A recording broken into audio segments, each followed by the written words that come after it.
This is J. Krishnamurti's first public discussion at Brockwood Park, 1972. This morning, if we may,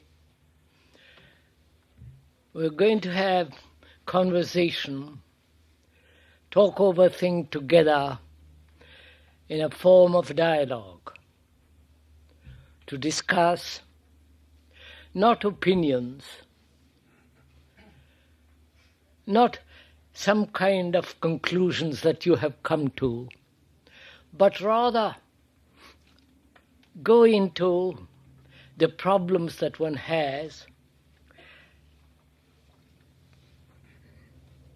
whether they are superficial or deep, and really see if we cannot radically bring about a psychological revolution in ourselves. I think it would be worthwhile, and it would be also both interesting and quite fun if we could do this together. So, what shall we begin with? What shall we talk over together, like two friends who have got the same common problem, using the same common words, without any distortion of words, without any ulterior motive? If we could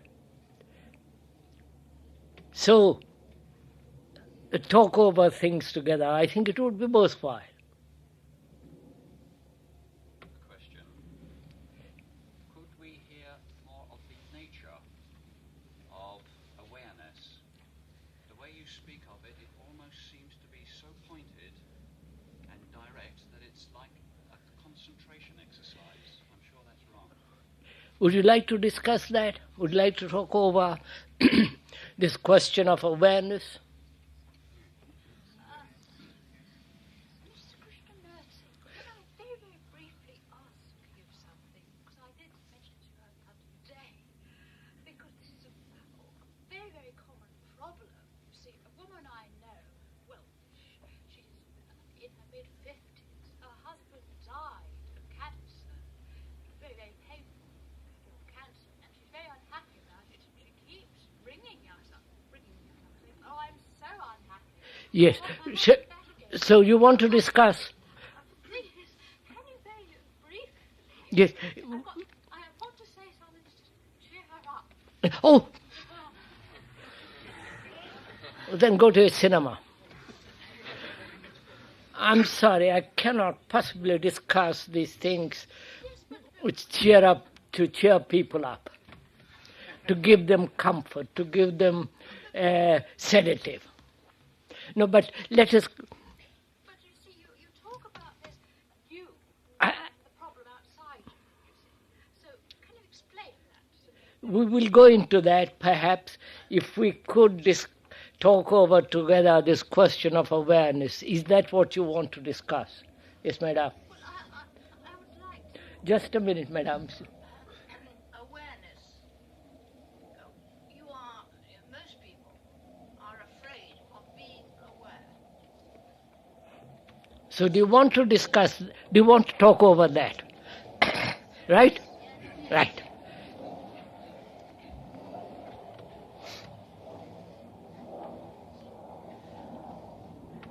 The meaning of that word, aware,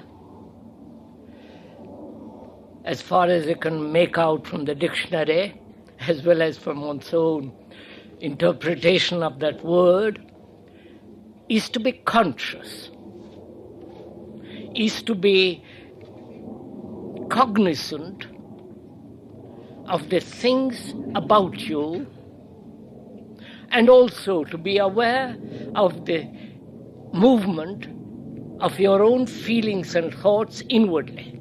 To be aware, to be conscious, to be alert, to be in contact with to be in relationship with the thing that you are observing, that of which you are aware. I think that is the general meaning of that word, right? Do we all agree to the meaning of that word? Conscious of what one feels, what one thinks, conscious of the environment in which one lives, conscious of the being aware of the beauty of nature, the clouds, the sky, the water, the various colors, and so on and on. Awareness is not a limitation. I am not just aware of this microphone. I am aware of the microphone. Please listen to this, very interesting. I am aware of this microphone in the space which this tent holds.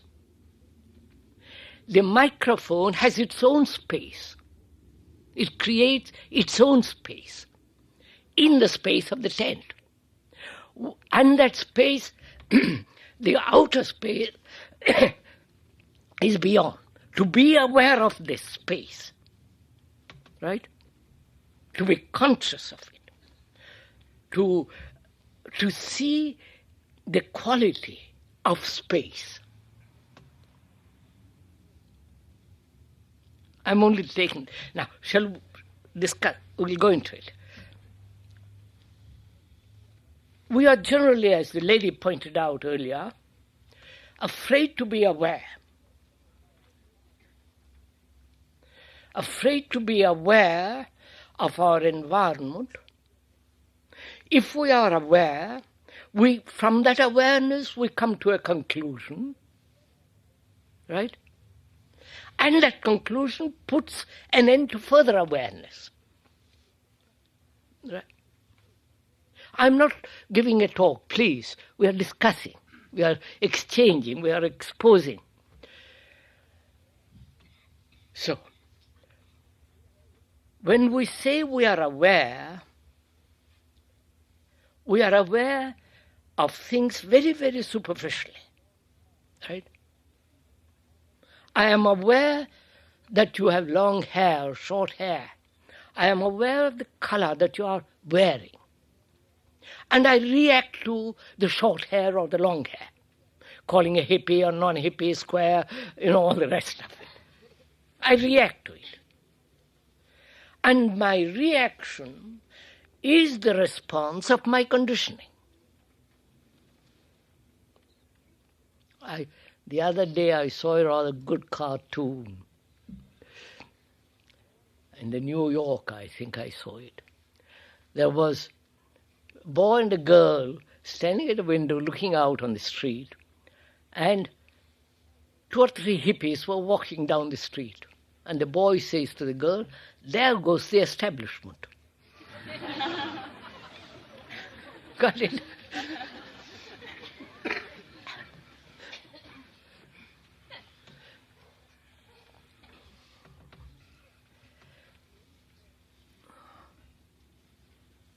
We react to any form of stimuli. That's an obvious fact. And I am aware of that reaction. But I don't penetrate further into that reaction. I am not aware what is the source of that reaction. I am aware of the reaction, like, dislike, pleasure, jealousy, hate, whatever it is, but that awareness brings a conclusion that I am angry, I like and dislike, but that we don't allow that awareness to penetrate further. Right? Now let's experiment, learn what it means to be aware of the things outwardly That's the tent, the various poles, the color of the jerseys people are wearing, aware outwardly. And then move from that awareness inwardly, right? And see what our reactions are to that, which we have visually perceived.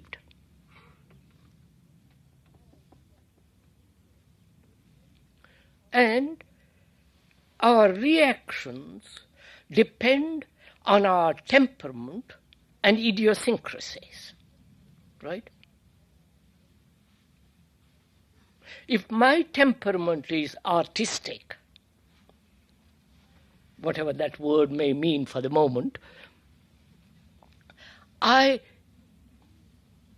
react or I see something much more than the man who is not an artist in a tree, in a cloud, in the curve of a branch.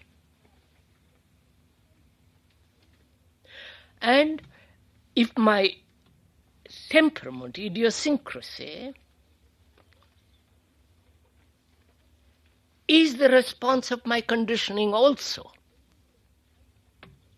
right? When we say it's my temperament,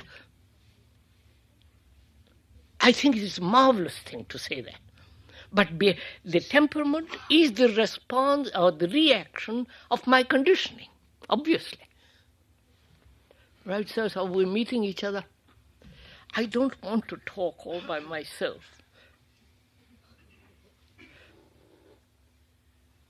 So, see what happens. I am aware of the cloud, the beauty of the cloud, the light in it, the shape of it, the glory of that extraordinary cloud.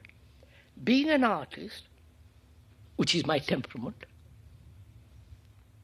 I want to express it, and I pursue that expression more and more and more. And I separate myself by my temperament from you who are not an artist. Right? And if I pursue that further inwardly, my conditioning is what is bringing about a temperament, a characteristic, a tendency, an idiosyncrasy. Now I want to find out further if the mind can be free from that conditioning, from all conditioning. You follow? And this is not analysis. I don't know if you... Right? Do you mean that since we tend to be creatures of habit, that the ability to be able to break straight through the habits? That's right, sir. To be instantaneous. That's right. I mean, after all, I'm moving steadily from the outer to the inner. I don't disregard the outer or neglect the outer. There is poverty, starvation. I'm fully aware of it. I have to act about it. I can't just say, I'm just aware and just sit back. I have to act. And I see the starvation, the poverty, the degradation, the horror of all poverty. And its cause, and I want to go into it. Not say, well, let's organize to feed the poor or this, or I want to go to the very root of all this. So I move from the obvious to the not so obvious. To me, this whole process is to be aware. And I can't move to the root of it if there is any form of prejudice along the line. I don't know if I have any bias, an opinion, a conclusion. I can't go to the root of it. So my concern is then, have I opinions? You follow, sir? Have I any form of conclusions about Nixon, Heath, God, you follow, about anybody? Because if I have a conclusion, an opinion, a dogmatic, assertive attitude, I can't penetrate, obviously. The mind cannot proceed further. So my awareness reveals that reveals that I have a prejudice, that I have a conclusion from which I act. So I then pick up that opinion. You follow? In that awareness, I say, why have I an opinion about something? You follow, sir? It's a marvelous movement of releasing energy. I don't know if you see the point of it. A conclusion prevents the flow of energy. You get that point, sir, get that point. I'm just looking at it for myself. I'm getting a little excited about it. Do you mean a conclusion, in fact, becomes your own statement? That's right. It becomes a barrier between That's right. If I say there is God, finished. Or if I say communists are terrible, or the capitalists are the most marvelous group, and so on, so on, so on. So, in this awareness mind discovers that any form of conclusion, opinion, prevents the free flow of energy.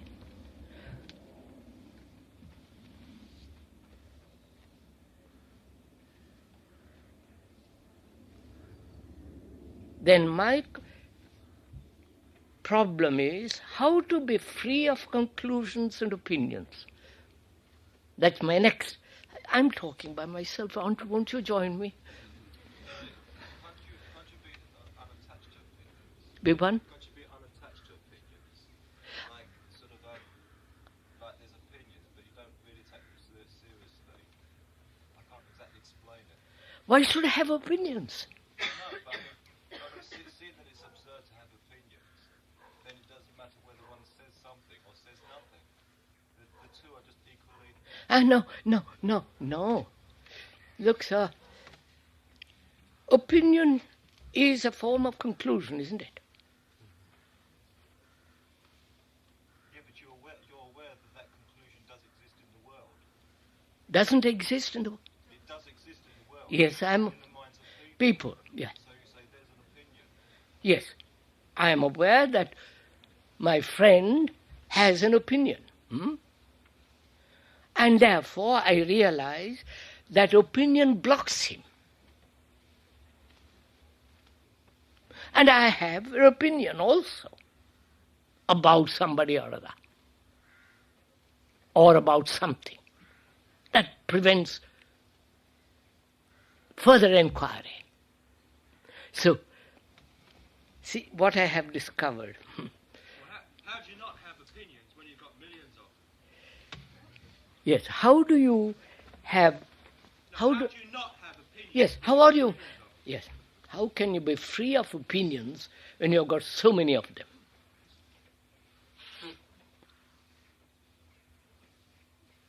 You tell me. Right, I don't know. Wait, that's right. Now just start from there. Please start from there. I have hundreds of opinions about everything. And I say, I don't know why I have them, and I don't know how to be free of them. Right? So you start with not knowing.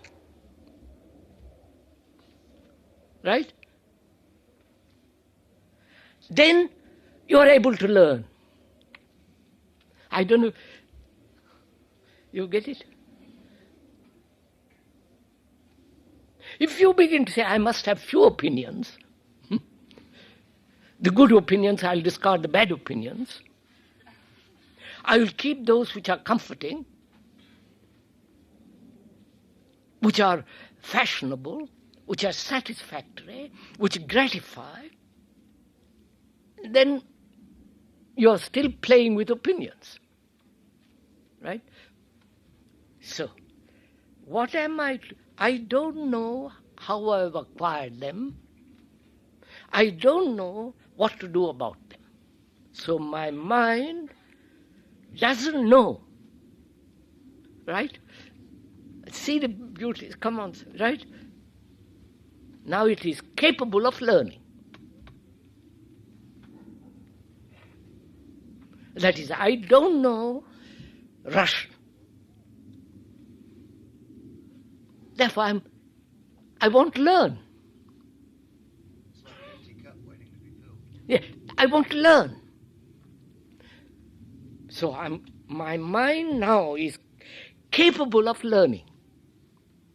And learning then becomes a passionate thing.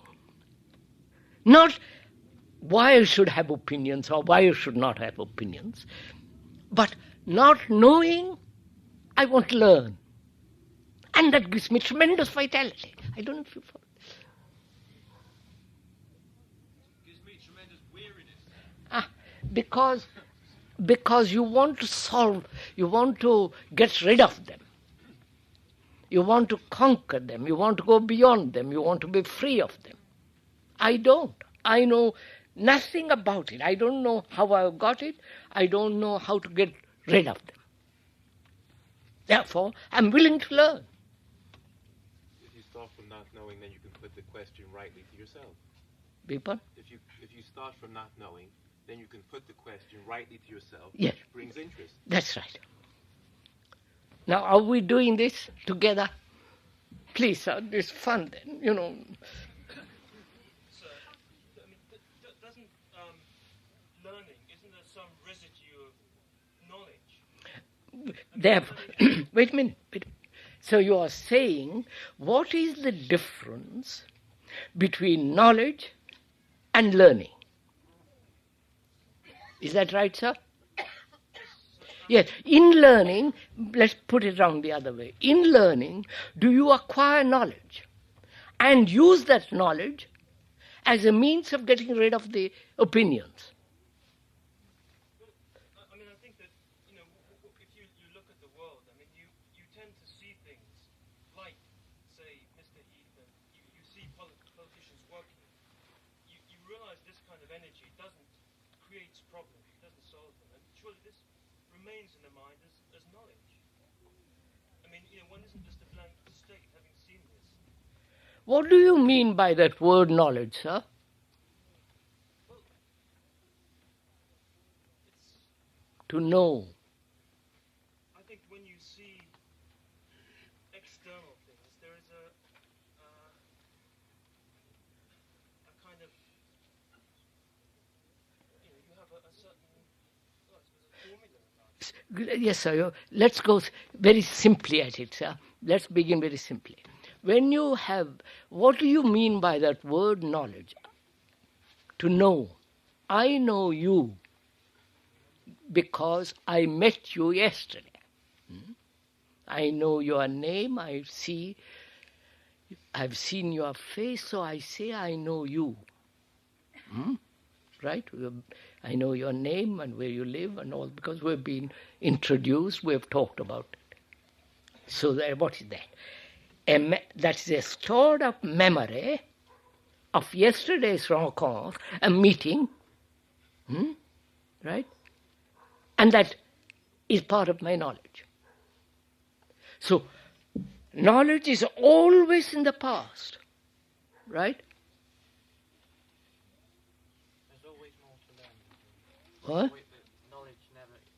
There's always more to learn about anything. It's always, I am adding to it. There is adding process going on.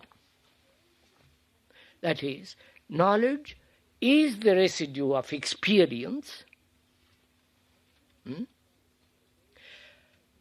of accumulated knowledge of the race, of the society, of the scientists, biology, all that, all the accumulation of human endeavor as experienced scientifically or personally is knowledge, to which you are adding or taking away. False knowledge which has no basis, knowledge which has basis, right? Are you saying that knowledge and memory are the same?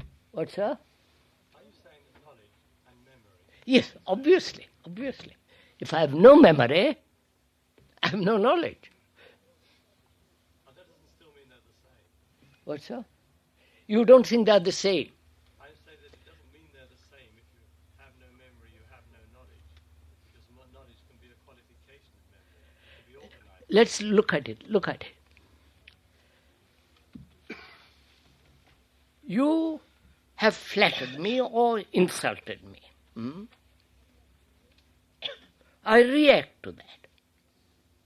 And that remains a memory. It has become my memory, your insult. And the brain retains that memory. I meet a snake, I see its power, whatever it is, that is again an experience which has been transmitted to me from my generations past. That's a dangerous snake, which is knowledge. Or I experience something totally new and remember it. The remembrance is stored in the brain, and that's my memory. So knowledge is either in the books, written down by others or by myself, and the knowledge which I have kept for myself. This is simple enough, sir. Now, is there a difference between acquiring knowledge and learning?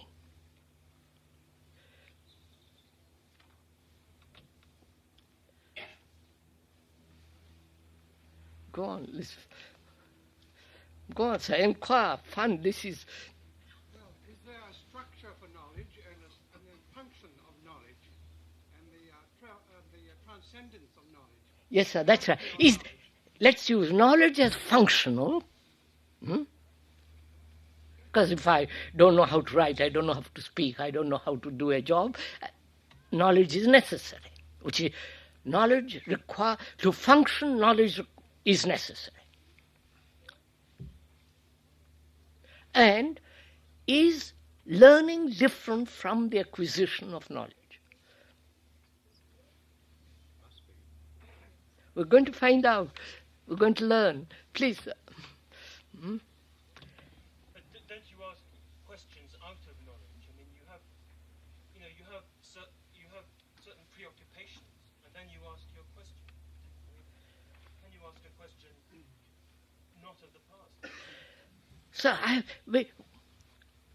I have no preoccupation now. All that I am concerned now is to find out if there is a difference between knowledge and learning.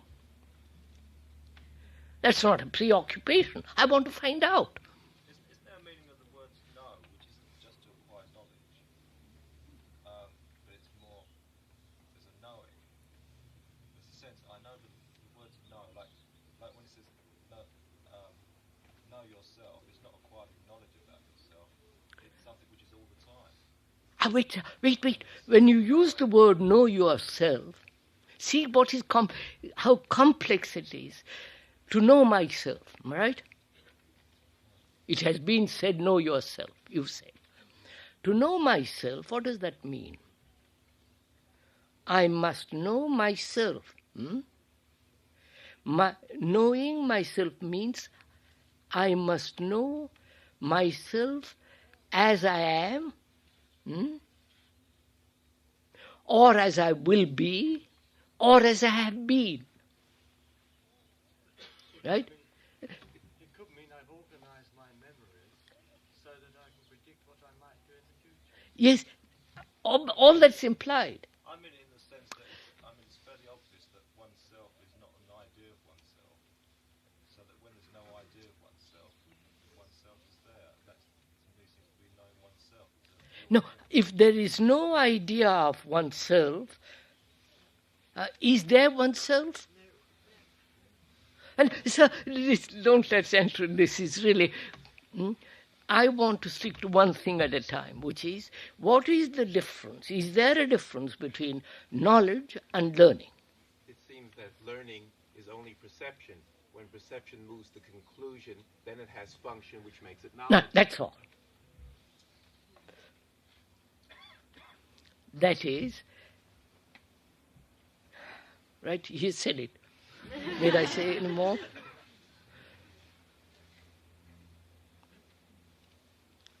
I want to learn.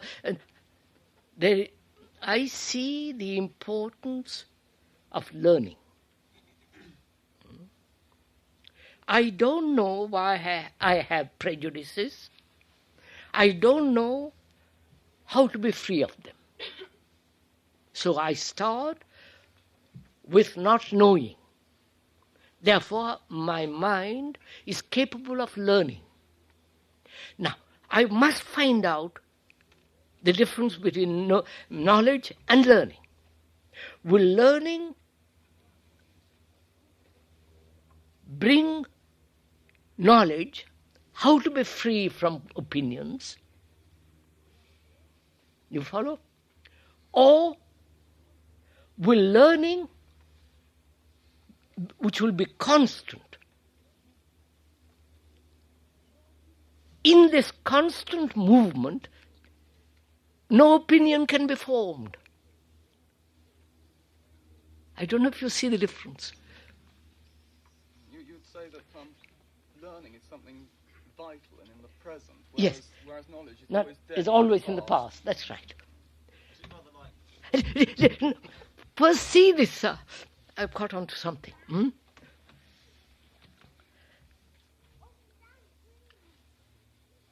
Knowledge, I can have knowledge how to get rid of opinions.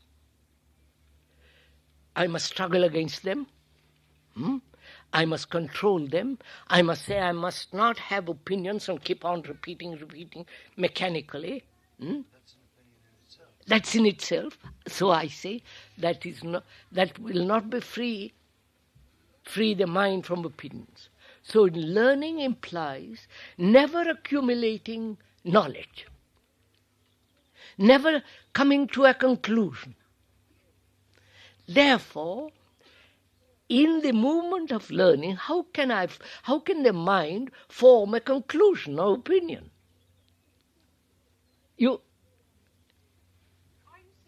I don't know what I'm saying. I'm just capturing it. Where does necessary knowledge stop? It's just play with this little. I am moving. Learning implies movement, constant movement. And where that which is moving can never accumulate. And when you accumulate, it becomes knowledge, which is necessary to function. But in learning, which is a constant movement, no opinion, no conclusion can ever be formed.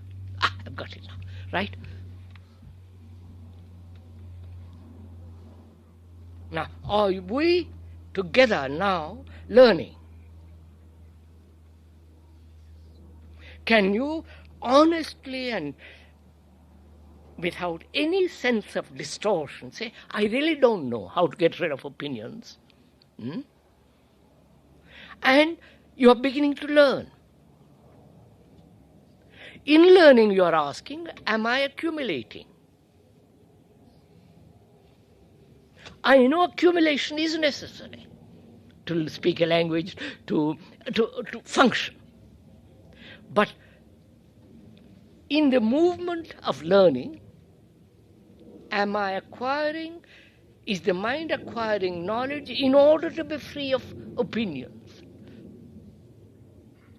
Right? But I say you put a wrong question. Because in the movement of learning, there can be no accumulation. Right? Now, are we doing that together now? So that you, in the movement of learning, have banished opinion, put away opinion.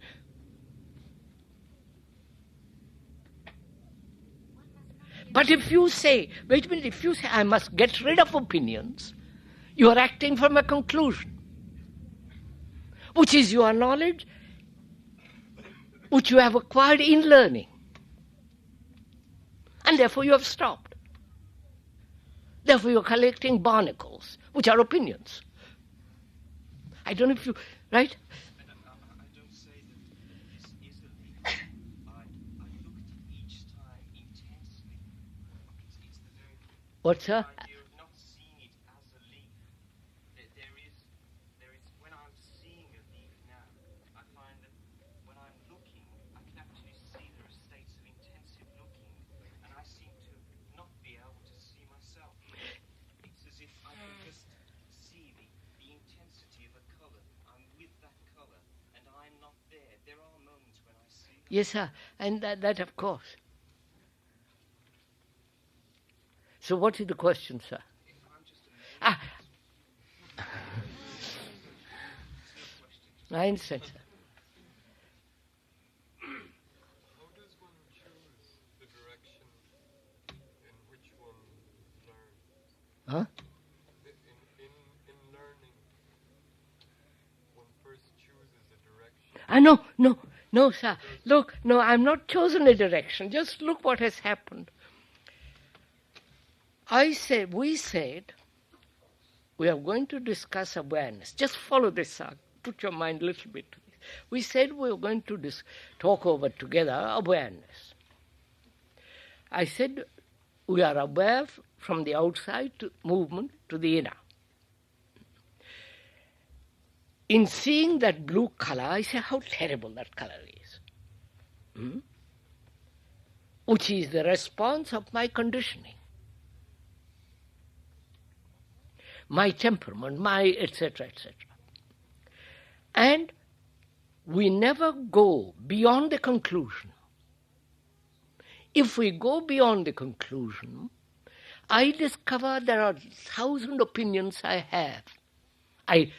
Then having them, I justify them, rationalize them.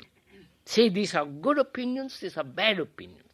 The bad opinions I must get rid of and I'll keep the good opinions. There are no good opinions or bad opinions. There are only opinions, which are conclusions. Oh, they're like currency of psychological life. You just play around with them like cigarette cards. Quite right, Sakura. Quite right. You play with them. Now, Squirm with them. I squirm with them and bite with them, whatever it is. And you go further. Say, how have I got these opinions? Culture, society, the family, tradition. The mother saying, do this, don't do that. The father saying, that's good. You follow? Society, the culture has given me these opinions, these conclusions. And now I'm faced with them. I'd say, I don't know how to get rid of them. So I don't know how to get rid of them. So there is only one factor. I don't know. Is it because I'm lazy? No, wait, I don't know. Then it may be I'm lazy. I'm lazy and satisfied, I don't know, and remain there. Because I'm indolent. My brain is sluggish. So I say, I don't know, it's very nice, and remain. But brain is active. I'm not going to let my stupid brain become lazy. So, you understand, brain itself now is inquiring. Now, I don't know. And then I ask, what is the difference between knowledge and learning? We have explained that. Learning is a constant movement in which at no time can it collect, which becomes knowledge, which is essential for functioning. But learning goes on. Therefore, in the movement of learning, nothing can be collected except as a function. As a function, if you introduce opinions, function becomes non-functional. Right? That's all. So I've discovered all this in awareness, which is, I see all this instantly. It takes time to explain, but the perception is instantaneous and therefore doesn't require analysis. I don't know if you're getting all this. Does it require effort to keep doing the thought of doing it? Does it require effort to keep learning going? What do you say?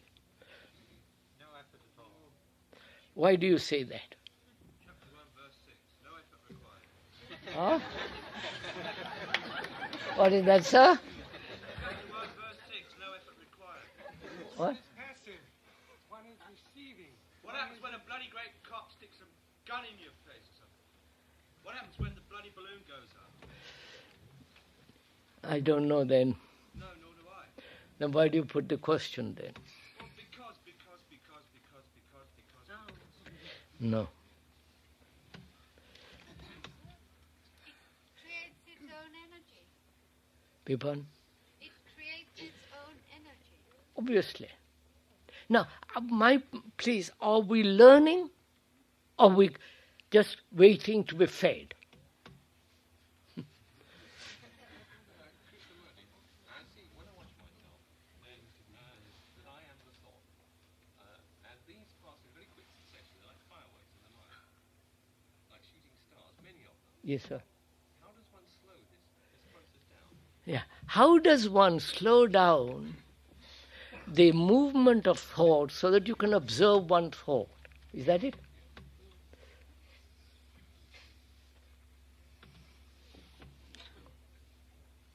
Now, how does one slow down thought so as to observe the movement of thought? You understand? Because thought is like a chain, right? One going on so quickly through association, through the habit of association. Thought is constantly moving. And to observe it, it must slow down, right? And you say, I can't slow down. I don't know what to do. Now, we're going to learn about it. Right? Right, sir? Learn.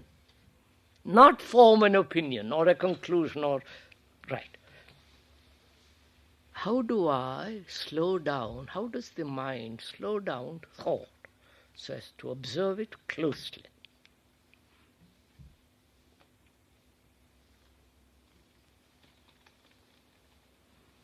Are you waiting for me? Wait, sir, do listen quietly for a minute. We'll stick to this thing. Are you waiting for me to tell you?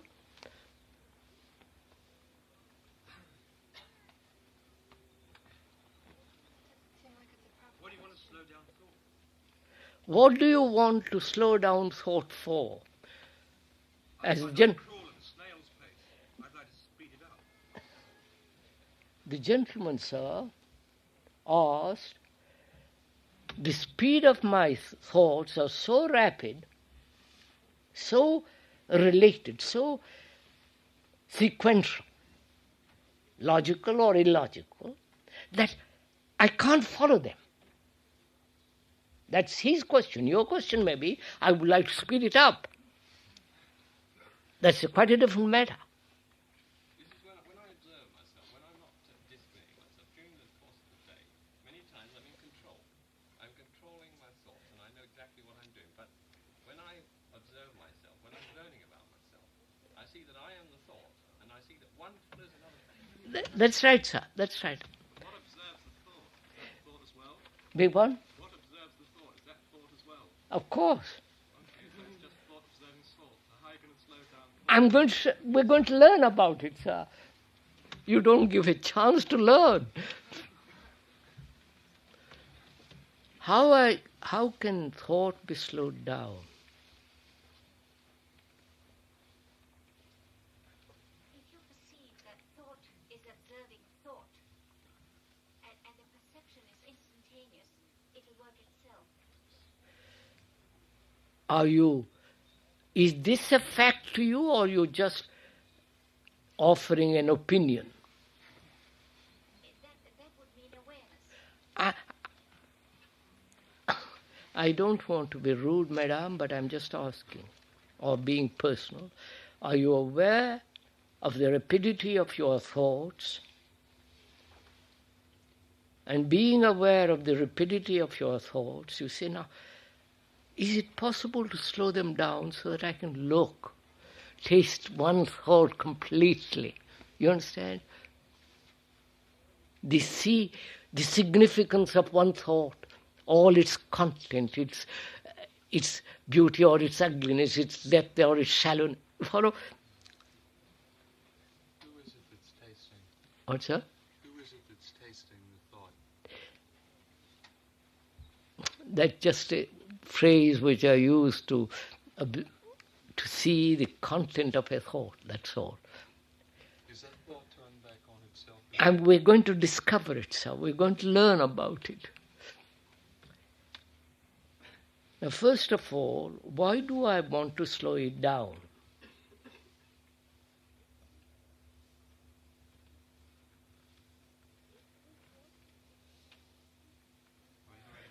Wait, watch it, sir. I'm asking, do answer, wait. Why do I want to slow it down? You say, I want to slow it down in order to look more closely at it. Right? Who is the entity that's going to look at it more closely? It is still thought, the observer. Still opinion, sir. Yes, still an opinion. The observer says, I must slow it down in order to observe it more closely. Watch this, sir. Watch this. The observer is saying that. Is the observer different from the thing which is observing? Is that a fact? Not just an idea. Is that a fact? Am I different from someone who's threatening to beat me up? That's a different matter, sir. It would be yes and no. Both the observer and the thought would be identified as one and yet separate. Just, you see, I want to slow it down, my thinking, hoping thereby to observe the machinery of thinking, to observe one thought so clearly, understand it so fully that other thoughts are included in that one thought. And I say, who is the person who is observing? Is he the product of thought? And if it is the product of thought, it is the past. So the past says, I must watch this rapid movement of thought. The past being inactive, thought, which is the response, being active. I wonder if you're getting all this.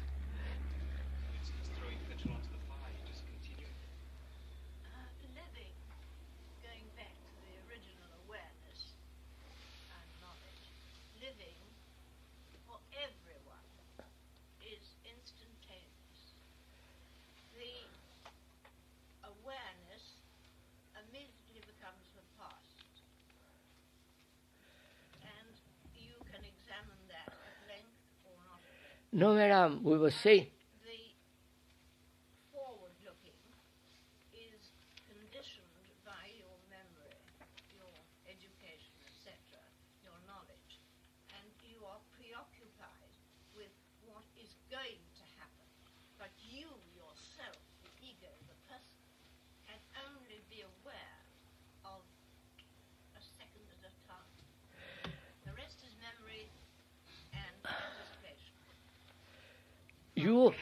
you're saying, or you, madam, that you, the ego, the person, is only capable for a second to be aware. Of your life, you don't know, I don't know, that you might drop down dead, I might drop down dead in a second. We can only live a second minutely at a time. But madam, is that a fact? Is that a theory, an idea, a conclusion, a hope? But actually, is that a fact in my life? That I'm only living for 1 second? You can only be aware for 1 second. Wait, I don't know. You see, you are coming to a conclusion. You have made a statement that you can only be aware for 1 second. I say, how do you know this? It may not be. Now there is eternity in 1 second. You see, you're entering, using the word eternity. That is, to be out of time. Do you know what it means to be out of time? Actually, not just theory out from a book, from somebody saying eternity, God, church saying eternity. Once, twice in my life, I've had this feeling of being out of time where my thoughts actually stood still. But that was never by any kind of conscious effort. This was from some outside stimulus, fear, or something of this sort. That's right, sir. That is, when there is a crisis, when there is a tremendous shock, either the shock of beauty, or a shock of pain, or a shock of deep challenge, thought is driven out. At that moment, you feel by joy an extraordinary state of intensity, which is dependent on an external stimuli.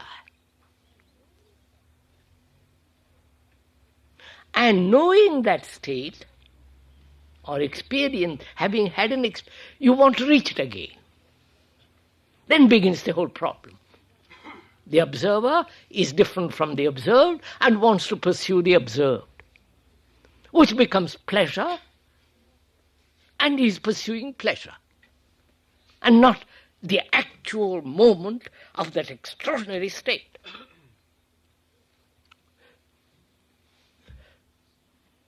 And the other question. You don't understand it. Pardon? No understanding of that time experience. That's right, sir. Therefore, you've got to ask a question of that experience. That's right. You're seeking that experience, you ask the question of that experience. Therefore, what you're left with is a question. No. This is a thought process. So I want to, please, let's go in. You've asked a question which is quite important and essential, which is thought is in constant movement. Can that thought, which is constantly revolving from one thing to another,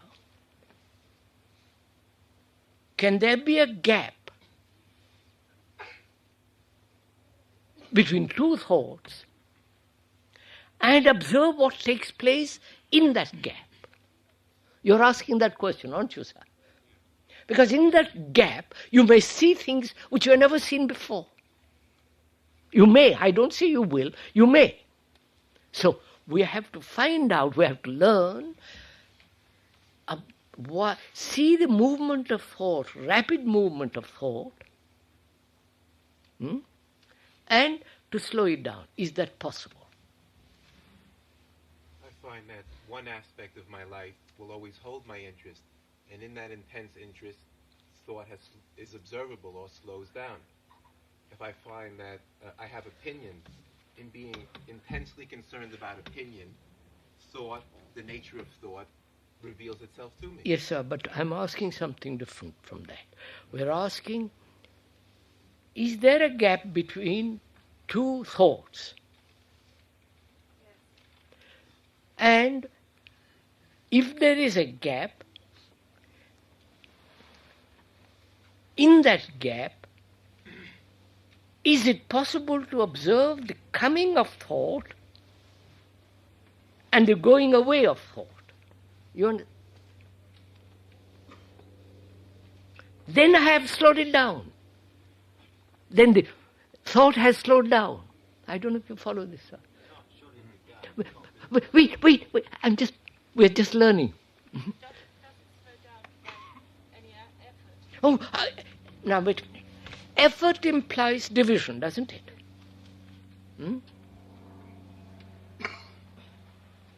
Right? Effort basically implies conflict, struggle between two countries, division, between two people, division, between two beliefs, division, between two conclusions, a division and conflict. So where there is division, there must be conflict. That is a fact. It's not my invention or yours, that's a fact. Now, if I try through effort to slow down thought, then it becomes conflict. I'm battling. In that battle, I never discover anything. So, to see the truth that division is conflict, to see it, to perceive it, is to end division. You understand, sir? As a Hindu, if I am still a Hindu, meeting a Pakistani, that is a division. That's a quarrel, that war and all the beastly business of it. If I see the truth of it, I'm no longer a Hindu or a Muslim. I see the truth of it, and therefore it's finished. The seeing is the learning, and which has nothing to do with the conclusion. Right. Now, I'm asking, can thought be slowed down? Not controlled, slowed down. Not thought made to go slowly by concentration, by effort, by struggle. I'm asking if it can naturally be slowed down. You're talking about gap, if it's possible to have a gap between thought, or whether thought can be slowed down. Which is about the same. Are we agreed what thought is, as far as we can be? I thought we went into that. All right, what is thought? Again, no conclusions. We're going to learn. What is thought? I ask you a question. Do listen to this. I ask you a question. What's your name? And your response is instantaneous, isn't it? Because you are familiar with it. You have repeated it 1,000 times. And you say, my name is so-and-so. There is no interval between the question and the answer. But there is an interval between the question and the answer when the question is a little more complex, with which you are not familiar. Right? I ask you something, and you are not familiar. Then what takes place? Thought is searching in its memory for the answer. If it cannot find it, it looks into books.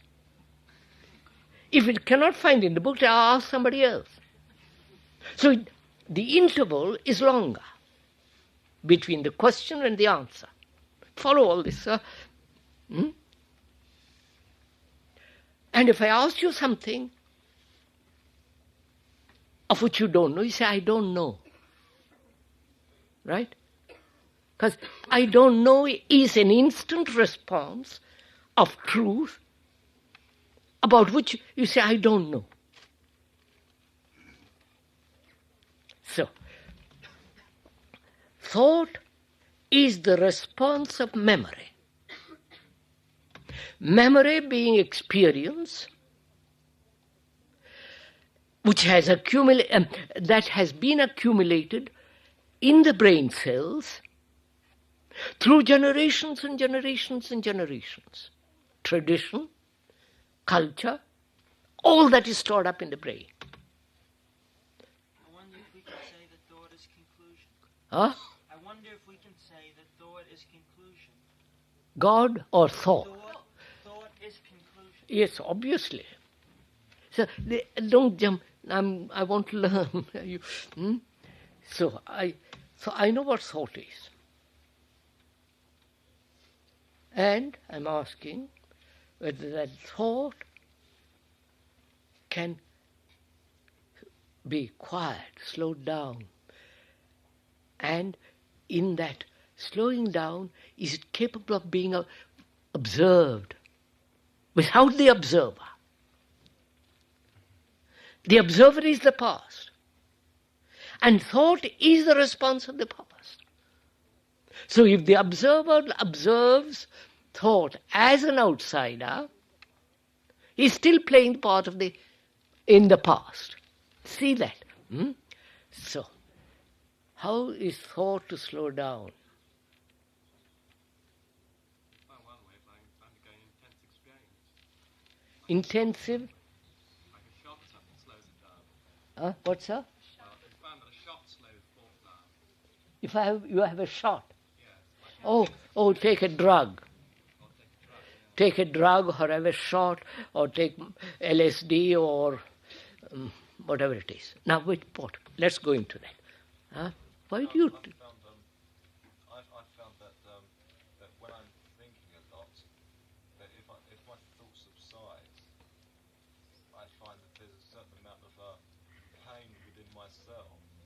That when I'm thinking, I'm not experiencing the pain.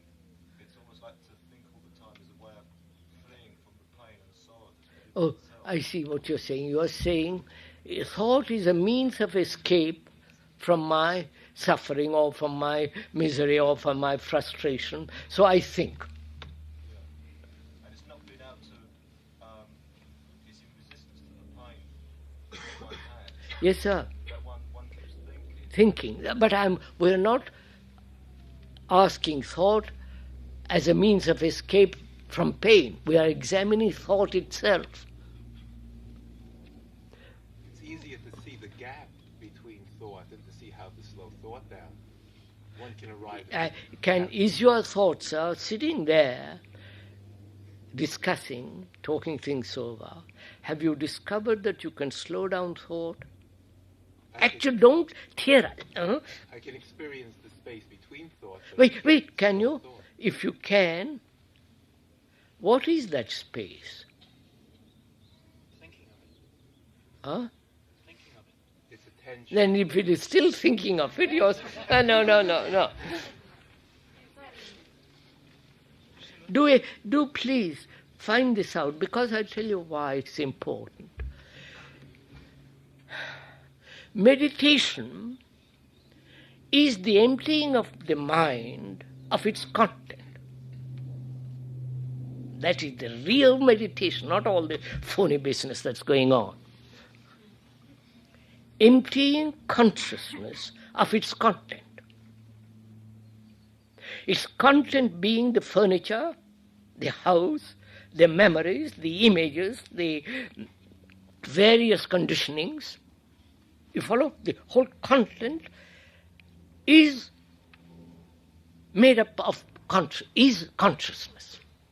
And to meditate outside that consciousness, or to go beyond that consciousness, is illusion. Until you empty the consciousness of its content, meditation becomes merely a means of further distortion. When you say empty the consciousness of its content, are you implying consciousness is separate from the content? I said, Madam, no. I said, consciousness is its content. Wait.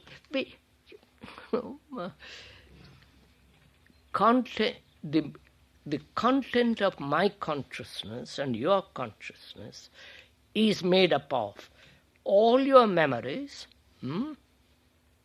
not only conscious and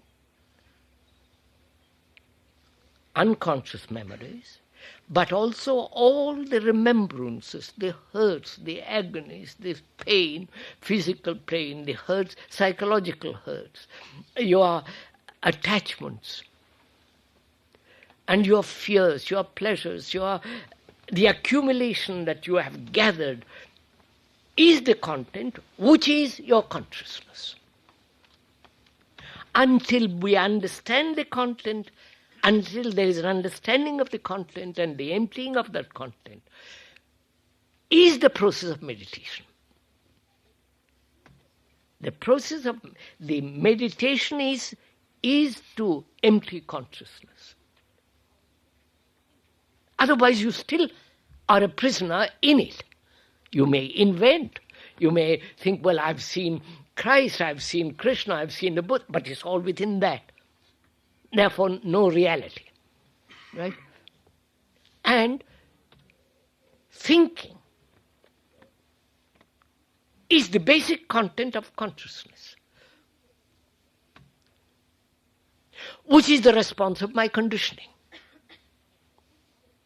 If I am a communist, hard-boiled communist, I have been indoctrinated by Marx, Lenin, and all the rest of it, and that's my conditioning, and I think from that.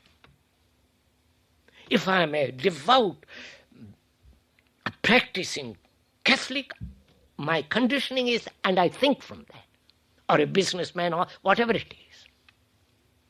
And to meditate, having this content, being conditioned, is like playing, childish game. So I have now, in asking this question, can thought be slowed down? I'm inquiring into the whole content of my consciousness. You follow, sir?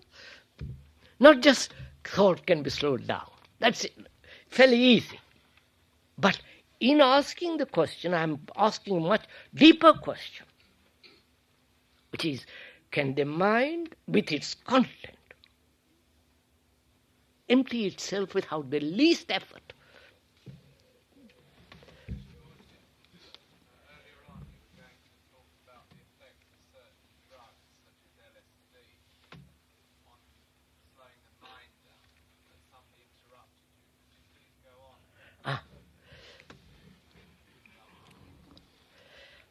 Would you please go on about LSD and various other forms of drugs slowing down the mind?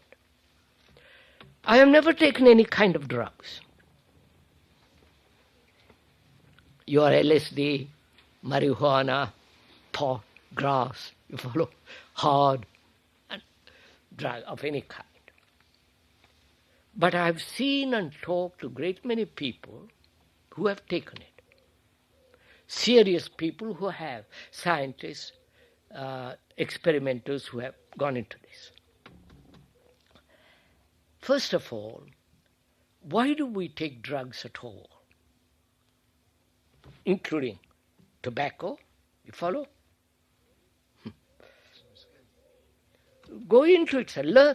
I want to learn. I'm not going to say escape. I want to learn why I smoke.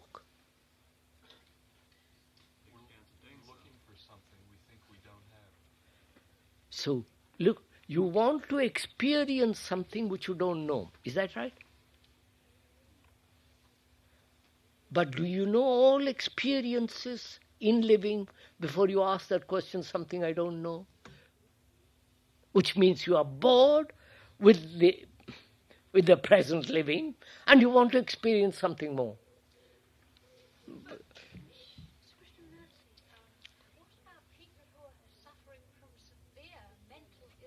Who are suffering from severe mental illness. What happened, madam? Just a minute. You are suffering from severe mental that is... Wait, madam. We're going... Oh, I don't know they're dangerous. They say they're not. Some of them say they are perfectly healthy. Marvelous. They are. They've worked wonders. I've taken some. Good. Please, madam, you don't even know.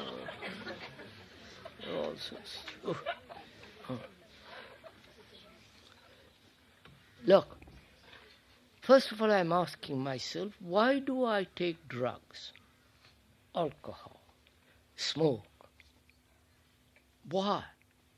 There's a breakthrough from your limited consciousness. So you are saying, chemically, listen to it, sir, carefully listen. Through chemical processes, I will break through the limitation of my consciousness, right?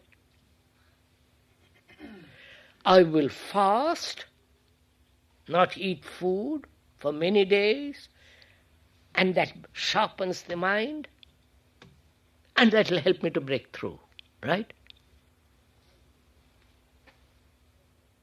I will practice certain systems, and that in the practice of it, I will strengthen my mind, and that will be breakthrough. It's all implied in all this. You understand, sir? My intention is I want to break through my condition, through my petty little consciousness, Christian, Hindu, whatever it is, and drugs, systems, anything that will help me to break through, I'll accept. Right? What's that? It's a matter of experiencing, not accepting. There's no acceptance until you've experienced. Yes, that's what I mean. You take drugs, you accept it and then take it because you want to break through. My God, you go at it logic, saying this step by step. Now I'm asking, can you break through? Or you break through, or you expand your consciousness, and you call that breaking through. No, but on the acceptance thing, you accept that you don't know the experience, that's all. You just take the drug and then have the experience. You don't accept the drug as being that which will break through consciousness. You just accept the drug and that will give you an experience. Yes, sir, that's what I mean. You accept the drug because somebody has said, if you take this drug, you will have an extraordinary experience. Well, the matter of it being extraordinary is up to your own judgment once you've taken it. Yes, sir, that's what I'm saying. Don't quibble over words. You will have an experience. I accept you as my authority because you have taken it, and you say, take this old boy, and you will have the breakthrough. And I say to myself, why do I take it? Is it a breakthrough at all? Or the breakthrough is the extension of my conditioning, which I think is a breakthrough.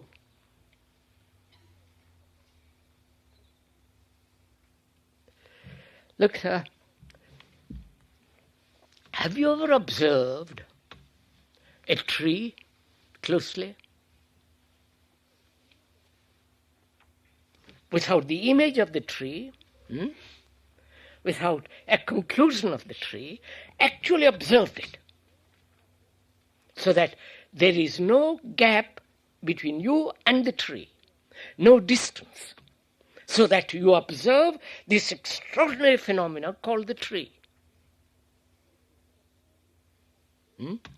If you can observe it without the word, without the image, without the knowledge, there is a tremendous contact with that tree.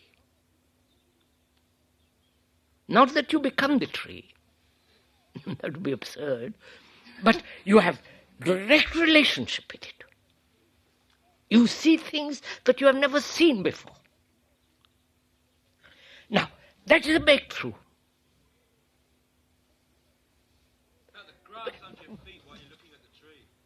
Oh, for goodness sake, I'm talking of the tree, sir. Then you can look at the grass too. It would be a heightened awareness of complete identification. I said, sir, it is not identification. I can't identify. I'm too alive to identify with a tree. I am not the tree. In resonance, then? No. I explained it, sir. Look, sir, You have an image about me and I have an image about you, don't you? You have an image about your girlfriend, your husband, your wife. You have an image. The images have relationship. Right? I have an image about my wife and she has an image about me. This image has been created through years. And our relationship is between these two images. I don't know her, and she doesn't know me, actually. But I think I know her through the images which I have about her. Now, if there was no image at all, then my relationship with my wife is entirely different. My wife or friend, whatever it is. Similarly, when I watch a tree or cloud or a bird, without this screen of words, knowledge, conclusion, then there is direct relationship with it. Now, the content of my consciousness cannot be broken through any chemical. If it is as simple as that, by taking a drug, it's all finished. That would be marvelous. Then why aren't we all happy human beings? You follow? Those who have taken drugs. It's not a drug, it's an experience. I explained, sir. Experience. Now, why do you want experience? Why this craving for experience? That's not an answer, is it? Which is, you are bored with all the experiences you have had, right? That's right, sir. You're bored with all the experiences you've had, and you want to experience something more. You have had sex, you have had every kind of silly and good experience, and you say, for goodness sake, these are all rather trivial, and I want something more. I didn't think it, myself anyway, it wasn't a case of wanting something more. It was looking for some sort of correlating factor to tie everything together, all the experiences in my life. So, that's the same thing. Wait, all right.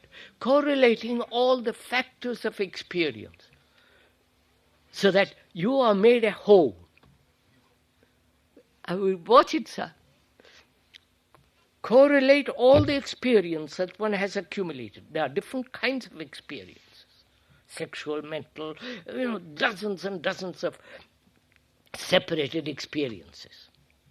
And you hope by taking a drug, they'll all be joined or see the experience as a total.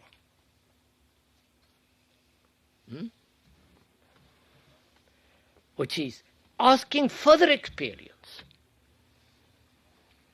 which is the same thing. You understand, sir? I ask the experience, what happens if I take a drug? Perhaps I'll break through, whatever that word breakthrough is, to my consciousness. And you say, I want to experience that state of mind when the fragmentation of experiences don't exist. It's exactly the same thing, only you put it in one way and I put it in another way. But we both want experience. I say, why? We need experience.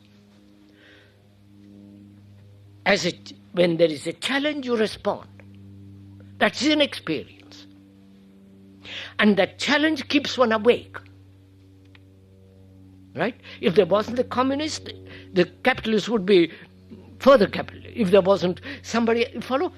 Challenge is necessary to keep us awake. Now you say the drug will act as a challenge to further response which will be beyond. Right? So you are looking for a challenge, which is the drug. Right? And I say, why do you want challenge at all? You say, my friend, I want it because I'm asleep. Right? Right, sir? I am asleep. I don't know how to keep awake so that I see the whole thing. So you are dependent on a drug to keep you awake. Right? Be clear. Don't accept what I'm saying.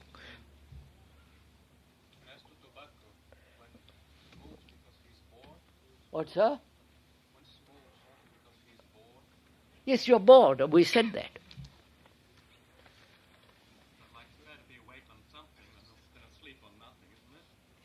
What, sir? If you like being awake, then you've got to find any means of being awake. Why aren't you awake? Much more important than saying drugs will keep me awake. Why aren't you awake? What's wrong? Well, a lot of people that I know have said that they've that in taking LSD, that it's shown them how they are normally. That they weren't aware of how really dull their life was until they took the drug, and then it's kind of and even after the drug was worn away. Yes, sir, that's right. The drug gave you a sense of awareness, then you began to live and see what you were doing. Put it differently. You can see how you live. Yes, you can see how squalid you are. How you see how you squirm. You portray it out and you terrorize yourself with the way you usually are. Yes, sir. Right. I understand that. If you get something beyond that, then, well, that's a bit of good luck on you. Yes, I understand that. That is, by taking a drug... It's no easy matter. Not really. I know it is not an easy matter. Nothing is easy matter except the drug. Right. It's easy to do that. It's easy to roll up a cigarette. That's right, sir. You want the easiest way out. Don't want the easiest way out. Don't want the hardest way out. No.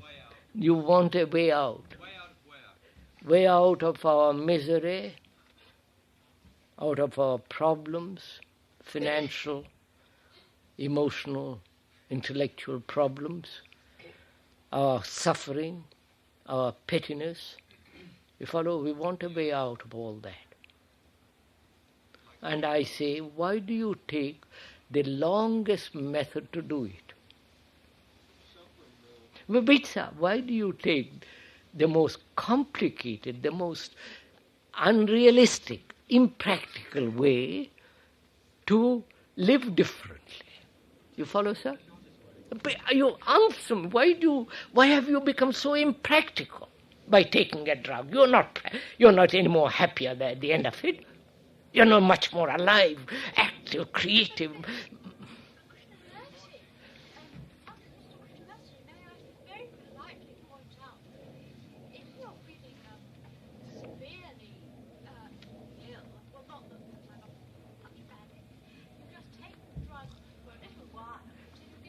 Madam, look, when the dentist gives me Novocaine or whatever it is, that's a sedative, isn't it? That prevents the pain, and they can extract or whatever he wants to do. That's natural, isn't it? But to say, well, I'll take drugs in order to...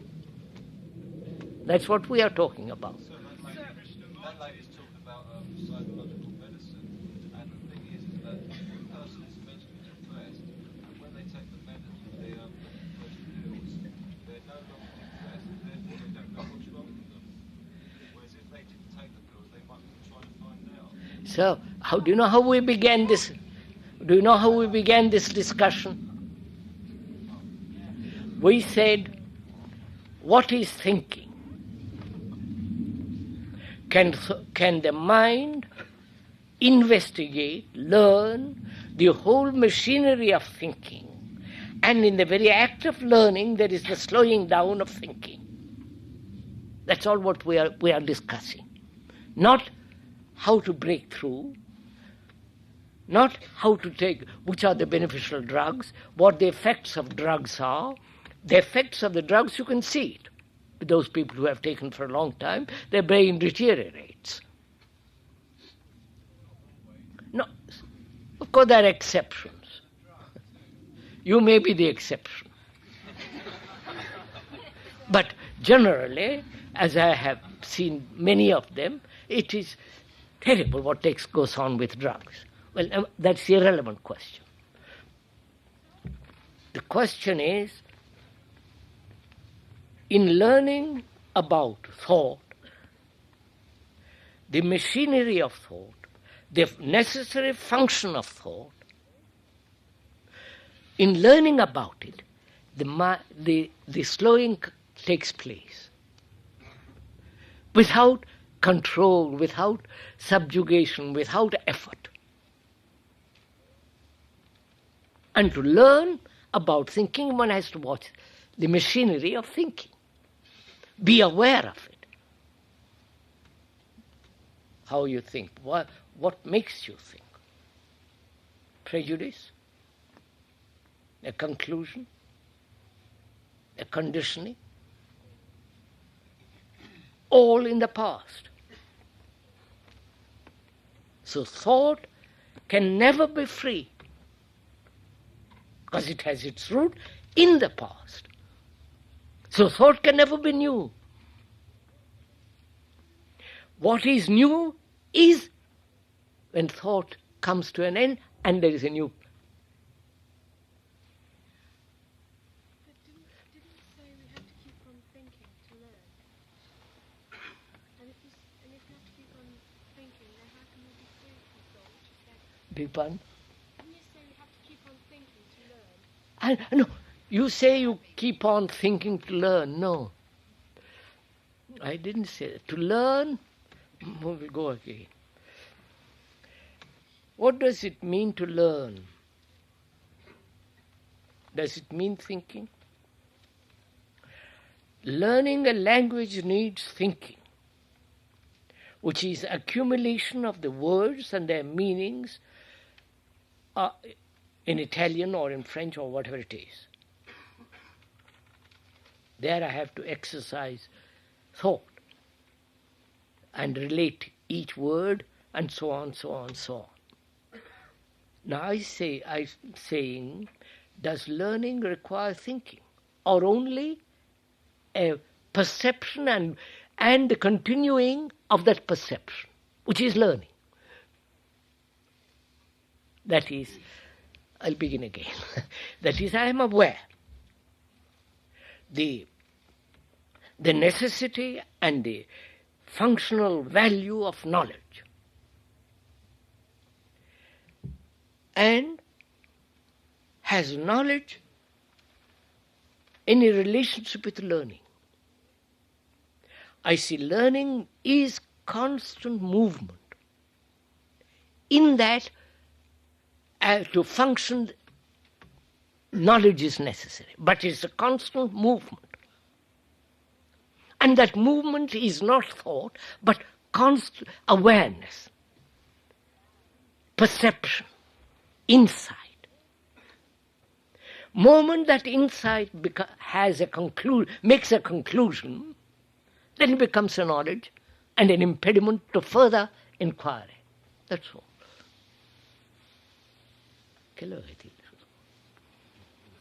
You know. That's enough, isn't it?